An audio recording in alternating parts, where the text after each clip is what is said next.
नमस्कार दोस्तों, मैं हूं आपका दोस्त जीतू। आप देख रहे हैं आपका अपना यूट्यूब चैनल जॉब जॉन जीतू में, जहां गांव की सरकार, जहां गांव की असली ताकत यानी कि वार्ड सदस्य, मुखिया, सरपंच, पंचायत समिति, जिला परिषद के जनप्रतिनिधि की बात करते हैं। अगर आप लोग पहले से ही वार्ड सदस्य हैं, मुखिया जी हैं, सरपंच साहब हैं, या फिर आने वाले चुनाव में वार्ड सदस्य से लेकर पंचायत समिति तक चुनाव लड़ने वाला का मन बना लिए हैं, तो ये वीडियो आपके लिए बेहद ही खास होने वाला है, क्योंकि ये खबर आपको लेकर ही बनाई गई है, जो कि पूरे बिहार के पंचायतों के नक्शे को बदलने जा रही है।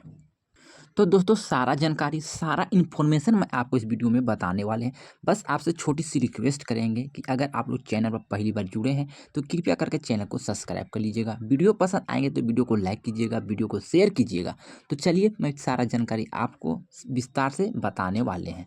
तो दोस्तों, 2025 के बिहार विधानसभा चुनाव के बाद राज्य सरकार ने एक बड़ा कदम उठाने की तैयारी कर ली है, और वो है पंचायत के नए सिरे से गठन और पुनर्गठन। यानी कि जो पंचायत में आज है वो आने वाले दिनों में बदल सकती है, जुड़ भी सकती है और कुछ खत्म भी हो सकती है। कई गांव एक पंचायत से हटकर दूसरे पंचायत में भी जा सकते हैं। कई पंचायत नगर पंचायत या तो नगर पालिका में भी शामिल की जा सकती है। यानी कि अब पंचायत के नक्शे में बड़ा फेरबदल होना तय है। दोस्तों, बिहार में पंचायत पुनर्गठन की जरूरत क्यों पड़ी? अब सवाल यह है कि आखिरकार बिहार सरकार को पंचायत को नए सिरे से क्यों गठित करने जा रही है। तो देखिए, 2021 में पंचायत चुनाव के बाद लगभग 300 गांव पंचायतों को नगर पालिका के क्षेत्र में शामिल किया गया। यानी कि गांव से उठकर वो शहर की श्रेणी में चली गई है। जैसे कि आपको पता होगा, फुलवारी शरीफ, खगौल, दानापुर, औरंगाबाद, जमहेर, सिवान, महाराजगंज, पूर्वी चंपारण, मधुबनी, इन सब जगहों पर नए सिरे से नगर निकाय चुनाव कराए गए। अब ऐसे करने से क्या हुआ, जो पंचायत पहले थे उनका कुछ हिस्सा कट गया और कई गांव दूसरी पंचायत में चला गया। कई बार मुखिया, वार्ड सदस्य अपने ही गांव की पंचायत में सीमा बदल जाने से अगले चुनाव में क्षेत्र में चले गए। तो अब 2026 में पंचायत चुनाव होंगे। सरकार चाहती है कि पहले पूरे बिहार की पंचायतों को सुव्यवस्थित किया जाए, उनका पुनर्गठन किया जाए और आरक्षण के नियमों को फिर से लागू किया जाए। दोस्तों, अब क्या क्या होने वाला है और सरकार का क्या निर्देश है, अब बात करते हैं सरकार के आदेश की। तो पंचायती राज विभाग ने सभी जिला अधिकारियों के निर्देश दिया है कि बिहार विधानसभा चुनाव 2025 के बाद राज्य के सभी पंचायत को पुनर्गठन किया जाए। नगर विकास और आवास विभाग ने भी ये डीओ को पत्र लिखा है और कहा है कि अपने जिले में छोटे छोटे हाट बाजार, कस्बे और विकसित ग्राम क्षेत्र हैं, उनको नगर पंचायत या नगर परिषद के रूप में विकसित करने का प्रस्ताव भेजिए। यानी अब आपका गांव तेजी से विकसित हुआ है और हाट बाजार बढ़ गया है, आबादी बढ़ गई है, तो आपका गांव अब नगर पंचायत या नगर परिषद बन सकता है। और अगर ऐसा होता है तो आपकी पंचायत की सीमाएं भी बदल सकती है। दोस्तों, आबादी के आधार पर बनेगा नया नक्शा। अब सबसे बड़ी बात है कि सरकार ने जनसंख्या के आधार पर मापदंड भी तैयार कर लिया है। नगर पंचायत बनने के लिए कम से कम 9,000 से लेकर 30,000 तक की आबादी होनी जरूरी है। नगर परिषद की बात कर लेते हैं तो दोस्तों, 30,000 से लेकर 1.5 लाख की आबादी मानी जाएगी। यानी कि इतना आबादी है तो वो नगर परिषद के क्षेत्र में आएंगे।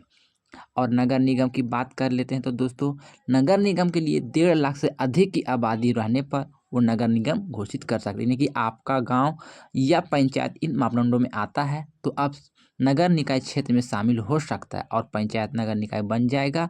तो मुखिया, वार्ड सदस्य का चुनाव नहीं होगा, बल्कि नगर परिषद चेयरमैन का चुनाव होगा। यानी कि राजनीति की पूरी दिशा भी बदल जाएगी। दोस्तों, अब आते हैं आरक्षण के नए नियम और बदलाव पर। तो दोस्तों, आपको बता दें कि आरक्षण की पंचायती राज विभाग के अनुसार मुखिया का पद आरक्षण प्रखंड स्तर पर होता है, प्रमुख का आरक्षण जिला स्तर पर होता है और जिला परिषद का अध्यक्ष का आरक्षण राज्य स्तर पर तय होता है। 2021 के चुनाव में जो आरक्षण लागू था वो अब मान्य नहीं रहेगा, क्योंकि अब पंचायतों की सीमाएं ही बदल जाएगी, जो आरक्षण का अनुपात भी अपने आप बदल जाएगा। यानी कि 2026 में पंचायत चुनाव में नए आरक्षण नियमों के तहत सीटें बदलेगी। आज जो मुखिया पद अनुसूचित जाति के लिए आरक्षित है, वो अगला बार समान वर्ग में जा सकता है, या कोई भी है उसको चेंजिंग हो सकता है। या फिर महिलाओं के लिए आरक्षित हो सकता है, यानी चुनावी समीकरण पूरी तरह से बदलने वाले हैं। 5वां भाग में आते हैं और आपको बताते हैं कि पंचायत सीमाएं बदलने का असर क्या है। तो अब जरा सोचिए, अगर आपका गांव, किसी गांव का नाम ले लीजिए, जैसे कि रामपुर पंचायत था और वहां पर गोपालपुर पंचायत में जुड़ गया, तो वहां के मुखिया, पंचायत समिति और वार्ड सदस्य की स्थिति में क्या होगी। यह वजह है कि बहुत से वर्तमान जनप्रतिनिधि थोड़ा चिंतित हो गए, क्योंकि अगर उनका क्षेत्र बदल गया तो उन्हें अगली बार दूसरी पंचायत चुनाव लड़ना पड़ेगा। कई जगहों पर ऐसा भी देखा गया है कि मुखिया का आधा गांव कटकर दूसरे क्षेत्र में चला गया है। वही मतदाता जिनके बल पर पूरे चुनाव जीतते थे, अगली बार उनकी पंचायत ही नहीं होंगे। यानी अब समझदारी और तैयारी बहुत जरूरी हो गई है। तो दोस्तों, अब आप बात करते हैं विकास और परिवर्तन की दिशा की। तो अब देखिए, हर बार जब पंचायत चुनाव का पुनर्गठन होता है तो एक उद्देश्य होता है कि गांव का विकास, प्रशासनिक सुविधा। सरकार चाहती है कि हर पंचायत इतनी मजबूत हो कि वह अपने स्तर पर विकास योजनाओं को लागू कर सके। लेकिन जब किसी क्षेत्र में जनसंख्या बहुत अधिक हो जाती है या व्यापार और हाट बाजार बढ़ जाते हैं तो उसे गांव की जगह नगर क्षेत्र बना दिया जाता है। यही कारण है कि हर जिले में नए नगर निकाय की संख्या बढ़ रही है और क्षेत्र का विस्तार हो रहा है। इसलिए किया गया है ताकि लोगों को शहरी सुविधा जैसी सीवरेज, सड़क, पानी, बिजली और सफाई व्यवस्था बेहतर तरीके से मिल सके। दोस्तों, अब बात करते हैं डीएम और विभाग की भूमिका। तो अब पंचायत में नए गठन से दो विभागों की भूमिका सबसे अहम है। पहला है नगर विकास एवं आवास विभाग और पंचायती राज विभाग। नगर आवास विभाग प्रस्ताव मांगता है कि कौन कौन से गांव, हाट या कस्बे नगर क्षेत्र में बदले जा सकते हैं, या फिर पंचायती राज विभाग उन क्षेत्रों को हटाकर बाकी ग्राम पंचायतों के नया पुनर्गठन करता है। यानी कि काम बहुत बड़ा है। हर जिले के डीएम, डीडीसी और बीडीओ इस पर बैठकों में जुट चुके हैं और कई जिला से प्रस्ताव भी तैयार होकर राज्य मुख्यालय में भेजा जा रहा है। अब आते हैं 8वें भाग पर, चुनावी समीकरण पर असर। अब बात करते हैं चुनाव की रणनीति पर। जो 2026 में पंचायत चुनाव होंगे तो ये पूरी तरह से नए समीकरण पर लड़ा जाएगा, क्योंकि गांव कटने वाले, जुड़ने वाले, नए वोटर बनेंगे, नए बूथ बनेंगे और नए नेता उभर कर सामने आएंगे। जो आज है वो कल नहीं रहेंगे और जो कल है वो आज नहीं रहेंगे। यानी कि इसके लिए तैयारी शुरू कर दी गई है। उन्हीं का भविष्य मजबूत हो, क्योंकि अगले 6 से 8 महीने की सीमाएं बदलने की अधिसूचना आ सकती है।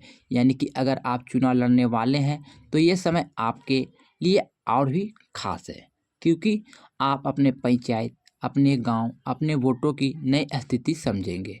दोस्तों, चुनाव लड़ने वालों की ये जो खास बातें और ख़ास संदेश है, मैं उनको ये भी बता देना चाहते हैं और उनको संदेश देना चाहते हैं कि अब मैं उन लोगों को कहना चाहूँगा जो चुनाव की तैयारी कर रहे हैं, अब वक्त आ गया है कि आप सिर्फ पोस्टर या प्रचार पर नहीं बल्कि जानकारी और रणनीति पर भी ध्यान दें, क्योंकि अब पंचायत बनेगी वह 2026 से लेकर 2031 तक चलेगी। यानी 5 साल के लिए सत्ता का समीकरण तय होगा।